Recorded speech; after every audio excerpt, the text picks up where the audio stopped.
To learn the good, the bad, and the reality of the nomadic lifestyle, click the subscribe button so you don't miss anything. Click the bell notification. Well, yeah, we're getting really close to having all the components that we need to make our transition from the nomadic lifestyle to the off-grid living lifestyle.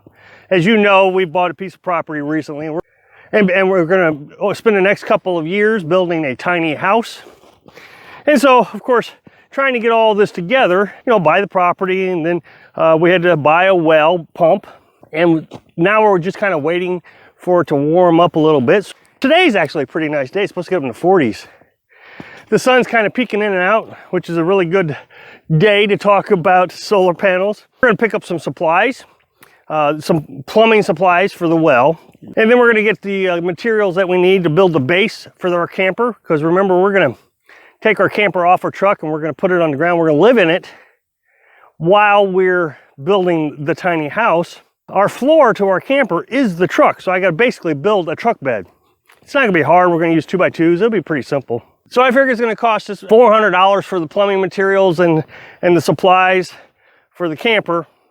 And then we'll be, you know, pretty much ready to go. The most difficult part about this whole thing is taking the truck camper off. Not that it's hard to get off, but I got to get the battery out of there and remove all the electric from the truck, because remember, the truck and the camper are tied together. And then I got to rewire everything. Today, I bought solar panels. Now, a couple of things about this before I get started on what I did with the solar panels. First of all, I've had solar panels in the past, and I was just not a fan of them. I really wanted to be able to find another method for off-grid living, you know, maybe a windmill or something. But in this area, about the only thing I'm going to be able to do is solar panels. I've talked about hydro generator, you know, using a creek for a generator. But the creek on our property is not a year-round creek. The guy said it probably would be good for about 8 months out of the year. So, you know, I may still look into that, but it's not 24 hours a day, 7 days a week, 365 days a year power. And so I got to do solar. Now, I know when I make technical videos, all the experts come out and tell me what I've done wrong.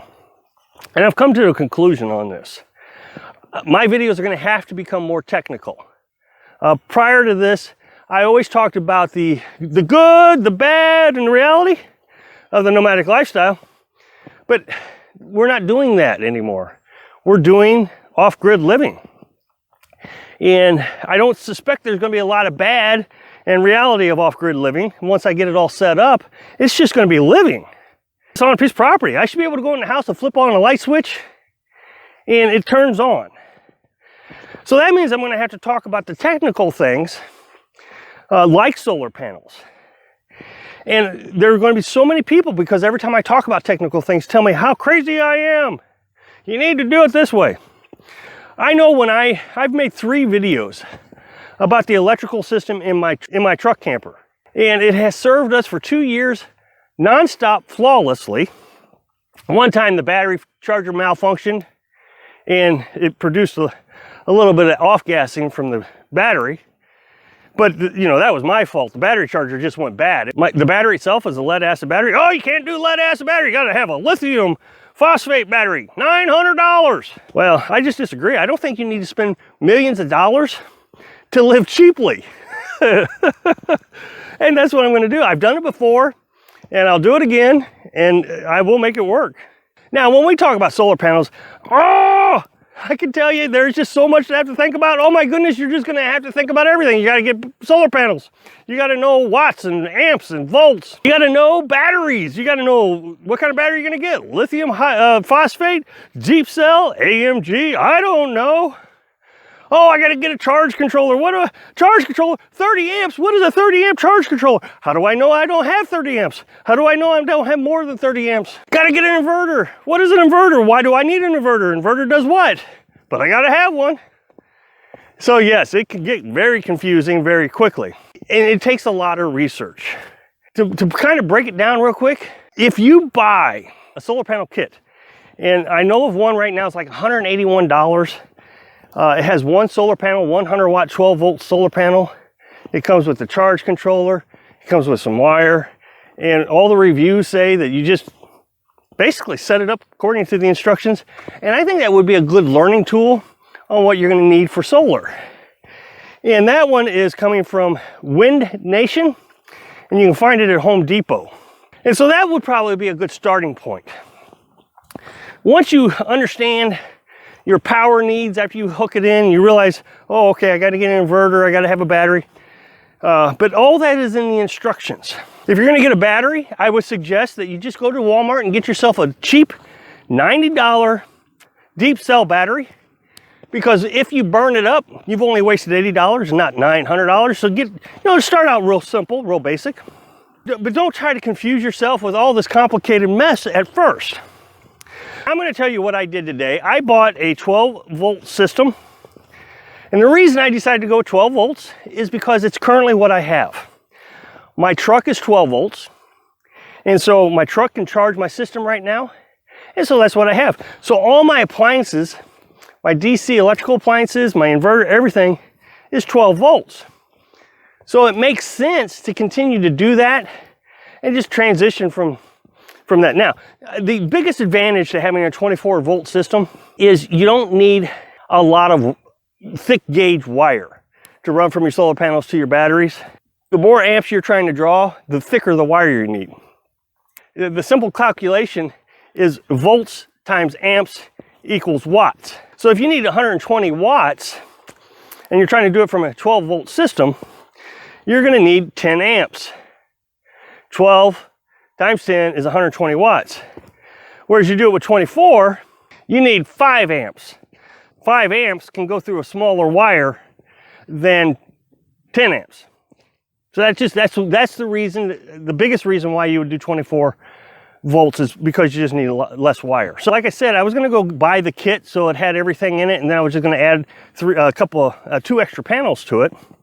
And so I went with Wind Nation, and it said polycrystalline. And I thought, oh yeah, that's right, polycrystalline. That's what they sold back in the olden days when I was doing solar panels. And they got new technology called monocrystalline. And monocrystalline is supposed to be much more efficient. So I immediately went to YouTube, and his name's Will Pross.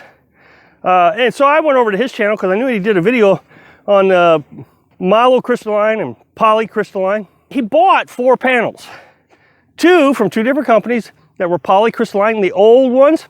The easiest way to know the difference between poly and mono is poly is blue. Blue technology is old, mono is black, black is new.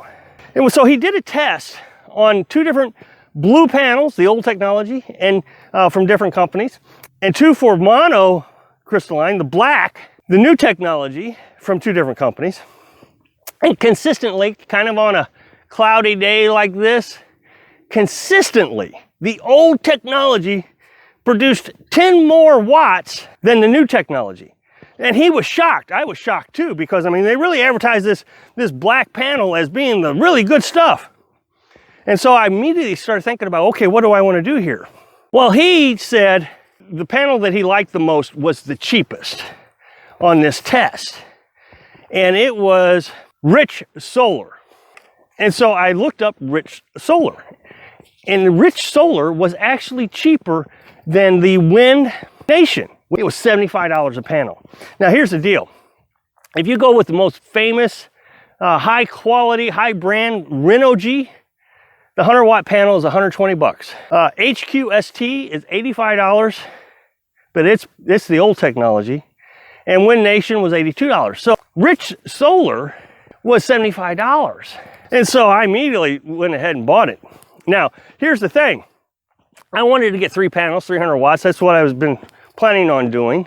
To buy that on Amazon, I was gonna have to pay like, I don't know, $55 for shipping costs.